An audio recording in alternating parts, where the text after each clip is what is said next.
What is up, you guys? Welcome back to the channel, Super CBTV. It's your girl AP here. I have some super creepy and bizarre TikToks that have been going viral across my FYP. And on Super CBTV, we take all the creepy and bizarre TikToks, compile them all in one so you can see too. Let's jump in.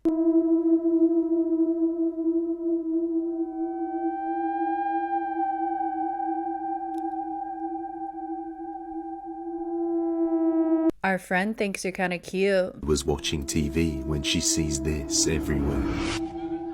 What the hell?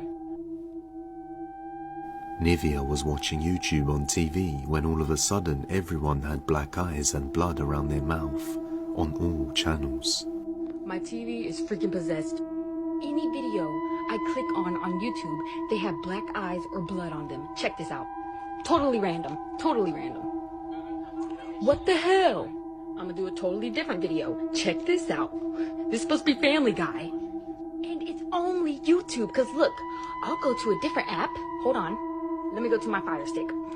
Watch this. It will be completely normal. I'm on my Fire Stick. It's on the loading screen. It's nothing to do with the screen. She explains how it's not a filter because it doesn't apply to the faces in the thumbnails, and all the TV settings and other apps are normal. So is this possessed YouTube? Let me know what you think. Spiritual warfare is so real.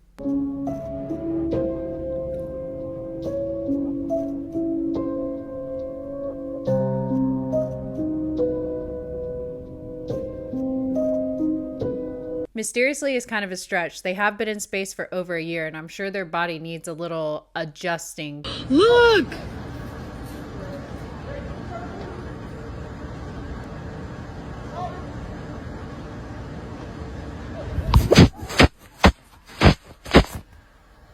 You need to get the boys!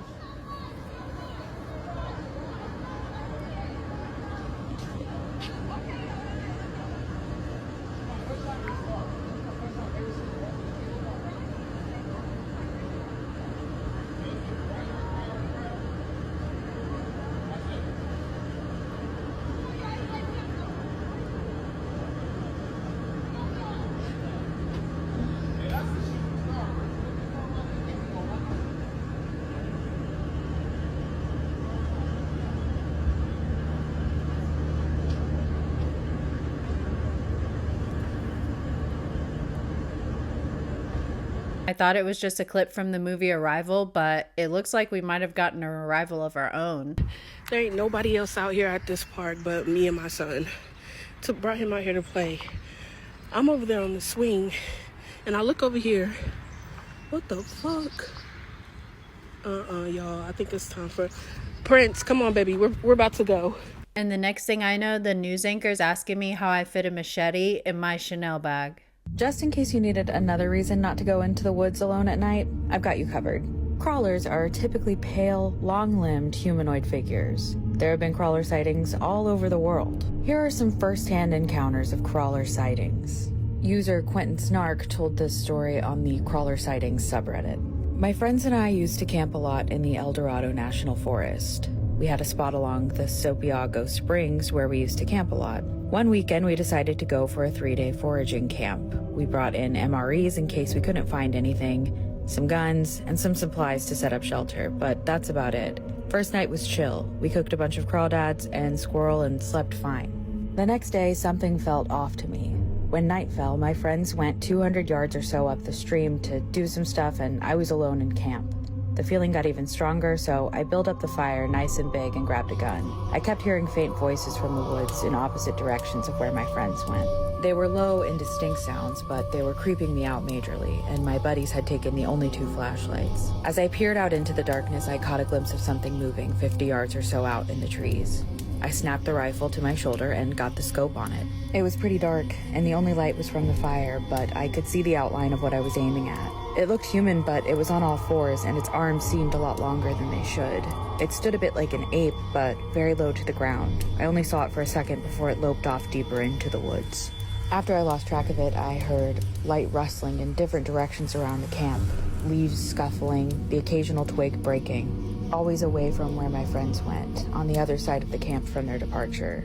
I got the sense that whatever it was stalking me. I kept the fire high and was staying sharp looking out into the woods, but I didn't see it again. My buddies came back about 10 minutes later to find me. I was a paranoid wreck, glassing the tree line with a scope.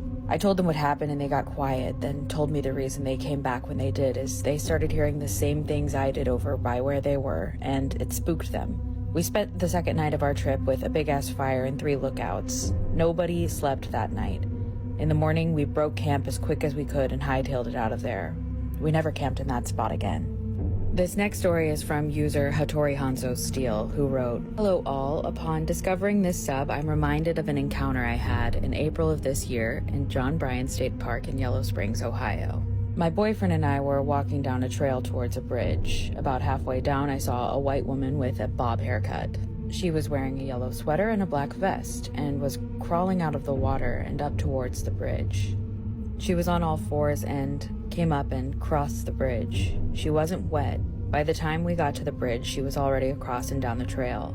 She turned and saw us and I waved, but her face was completely expressionless. Once we crossed the bridge, we got further and further down the trail until I realized that we hadn't run into her or seen her at all. She wasn't that far ahead of us. We should have seen her or passed her. She was just gone. Upon realizing this, the hair on my body stood on end and the entire sound of the park went completely silent. I stopped my boyfriend and pointed out the silence. The wind stopped, the bugs stopped, hell, the sound of the water stopped. I've spent entire days at this park hiking the entire thing. I've never had an encounter like this. We turned around and left. Once we got back to the bridge, the sounds gradually returned, but I've never, ever in my life had an experience quite like that."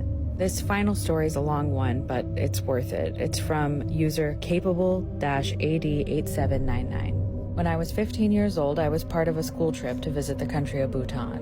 Bhutan is an ancient country where the Western world has barely had any influence. We were traveling in a small group of about 20 people. Most of our group was sleeping at a hotel, but our tour guide invited us on a secret trip to a drinking establishment in town. We went on the trip and we met some girls. We went back to the hotel to hang out with the girls, and later that night, around 11 p.m., they asked us to walk them home. Little did we know, the walk would be about 4 miles in each direction. As we walked up the hill, the girls pointed out a shortcut path through the woods. They told us that because they had received blessings from local monks, we would be protected walking through the woods, but that when we returned, we should take the long way home. The reason that they gave us was that the woods were haunted. We laughed at their local superstition and we saw no strange sights on the way up. When we got to the destination, we spent a few minutes there before we left. My friend and I played lacrosse together in high school. He was stocky, strong, and altogether not a timid young man. We were both strong, confident, even cocky. Encouraging each other not to fear the darkness of the Himalayan night, we walked back down the mountain underneath the clear light of a waxing moon. When we reached the trailhead of the shortcut through the woods, I remembered and repeated the warning that the girls had given us. My friend, not a superstitious young man, joked that I was being a scaredy cat. I told him I was not scared, and I took point as we entered the woods. He followed behind and even attempted to scare me a few times by jumping on me. After about 20 minutes, we reached a clearing in the woods. As we did, I began to see strange lights floating in the trees. What came next was something I could have never expected or imagined. Across the clearing, bathed in the blue light of the moon, just standing there, was an upright naked figure. It stood about 5 feet tall, completely hairless, with gray skin and eyes illuminated by a soft yellow glow. I froze on the spot, petrified by what I was seeing and unsure if I could trust my eyes. My friend hid behind me, looking over my shoulder, and asked, "What the fuck is that?" As if in response to his question, the creature instantly sprang into motion. It fell onto all fours, snarled, and began walking backwards. It walked backwards toward a tree, and then, without breaking a step, walked backwards up the trunk of the tree and onto a horizontal branch which hung over the path and at the other end of the clearing. My friend took off sprinting into the woods and ran directly underneath the branch and into the darkness. Then I was left in the clearing, still paralyzed and without my friend, but not yet alone. For a few minutes I stood there, unsure what I was looking at. I began to pray every prayer I knew, and yet still the creature sat on the branch staring at me with its glowing yellow eyes. I got a long, good look at the creature and noticed its bulging pot belly and simultaneously emaciated figure. It looked exactly like a hungry ghost from Asian folklore. I had no choice but to walk towards the creature. I walked directly underneath the branch, looking up at the yellow eyes and snarling, dirty teeth. Saliva dripped from above onto the path below me. At every moment, I thought the creature would pounce down on me, but it didn't. I circled around the creature, keeping it in front of me as I then backed away into the woods. I continued walking backwards until the clearing was long out of sight. I ran all the way back to the hotel room. Years later, I reached out to that friend to confirm the story and the details. He was able to confirm and said he never spoke of it afterwards to anyone else. It was one of those deeply confusing experiences that no one will ever be able to confirm or deny. It left a sliver of doubt in me that whatever we consider to be concrete reality is probably not so concrete. Science does not know everything. This was not a fictional story. This is a real anecdote about my life, and it haunts me to this day. As I wrote this story, bone-chilling fear took hold of me, and the same familiar tears of true horror began streaming down my face. I hope you enjoyed my tale. If you ever find yourself alone in the woods at night, maybe take the long way around. I read many stories of people seeing crawlers in trees, staring into their windows at night, even stories of people seeing crawlers attacking their chickens and other livestock. Have you ever encountered a crawler? I honestly could have gone without any more reasons not to go in the woods at night alone, but thanks for that. On September 27th of 2024, a woman named Jalen immediately grabs her phone to record something on camera.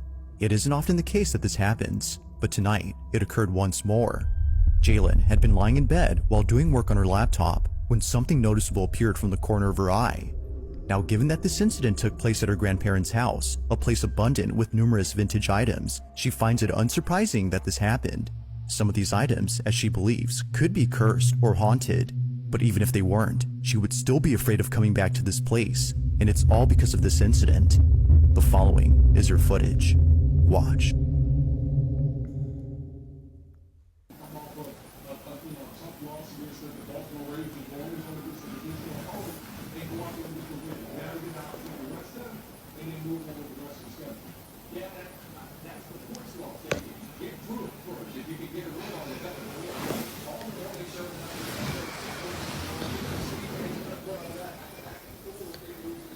This thing just moved.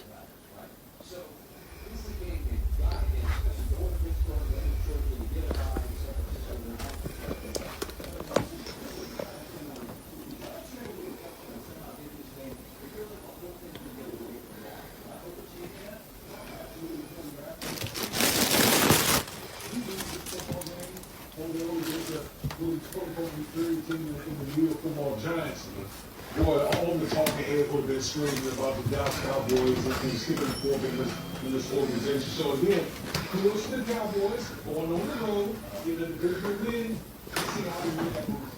There's a saying in golf, there's no pictures on the scorecard. If you're down, you don't care if it's by 5 or it's going to be like, you're just happy that you moved to 2 or 2. The injury to Parsons, and we don't know anything at this point, he just left by a car with the left shoe off. How do you assess what that man needs to do? It's a lot better if he's on the feet. I mean, that would be, if he's missing any significant time, that would be huge. He's that better. He's that best player on the side of the football.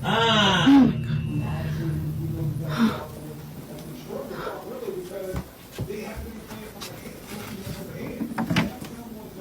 Best suited, but they have a lead, and they're going to look under that pass rush. But if you don't have that guy, The door just moved. Winning percentage, 60% when they're winning, 33 propose 100 affordable housing laws, including quiet early on, much more involved, particularly in the whole top.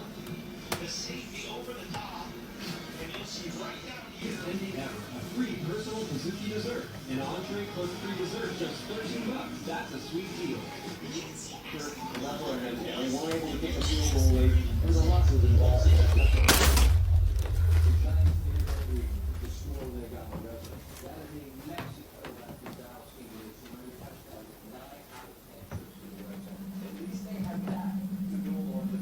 Are you real?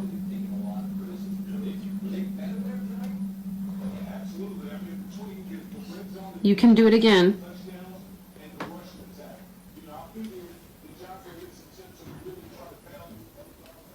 I won't watch.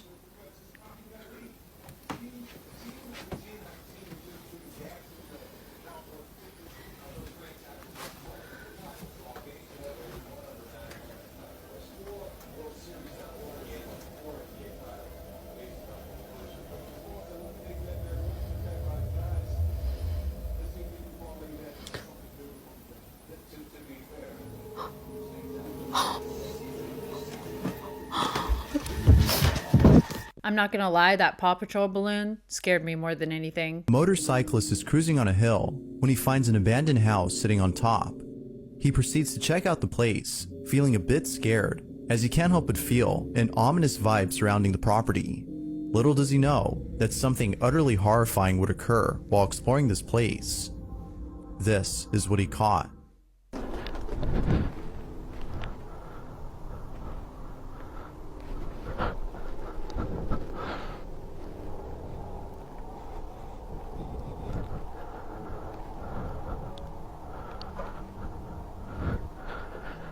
Dude, this is f***ing terrifying. Oh my god, look at the size of this bedroom.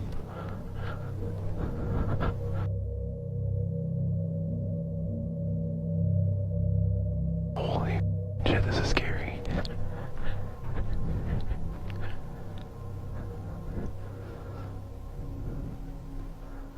Dude, this is how horror movies start.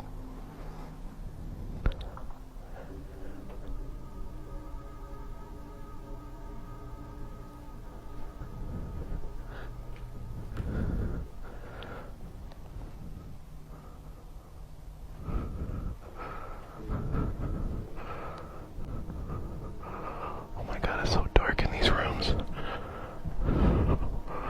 Dude.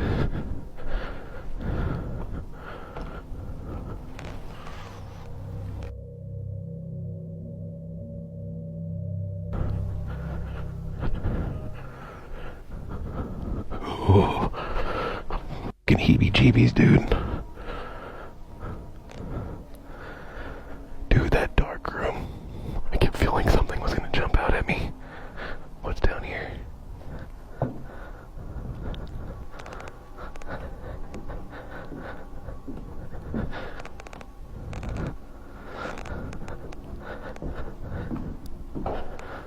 Hello?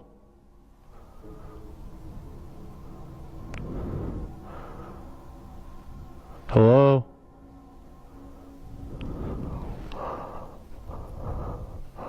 Sleep, goat, horse, dog, pig, snake.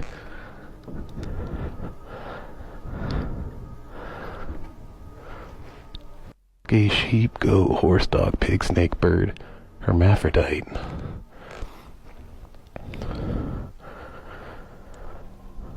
Oh man, this is... Dude, I think I hear somebody. I think I hear something.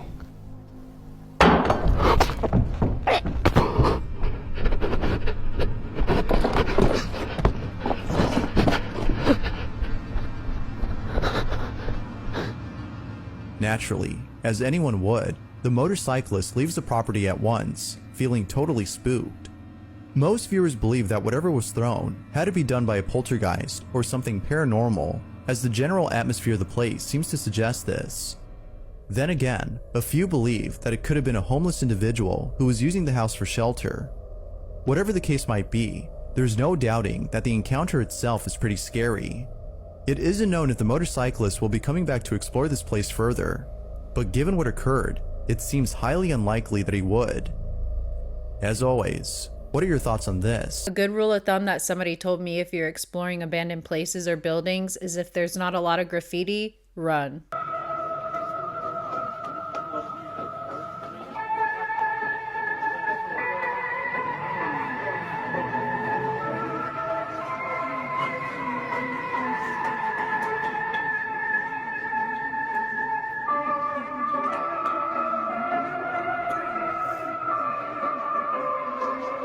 North Korea is living in Luigi's mansion.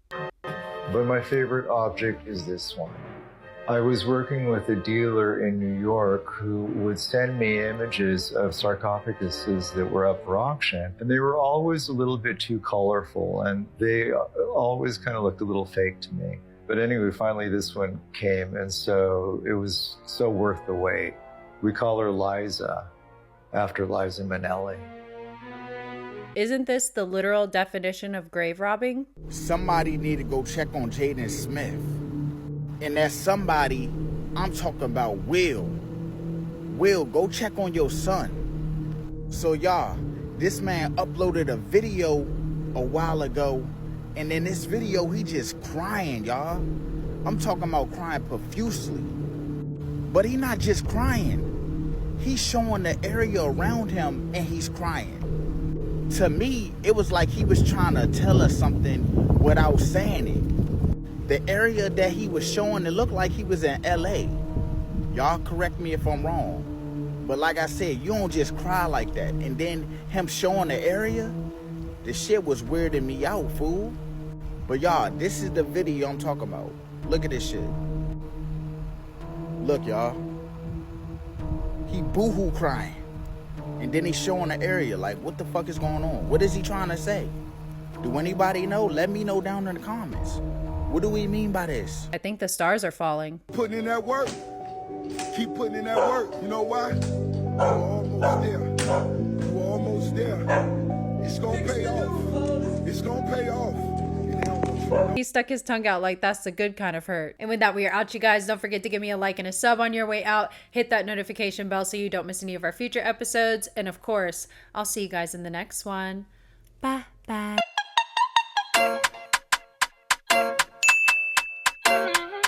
Subscribe to my channel.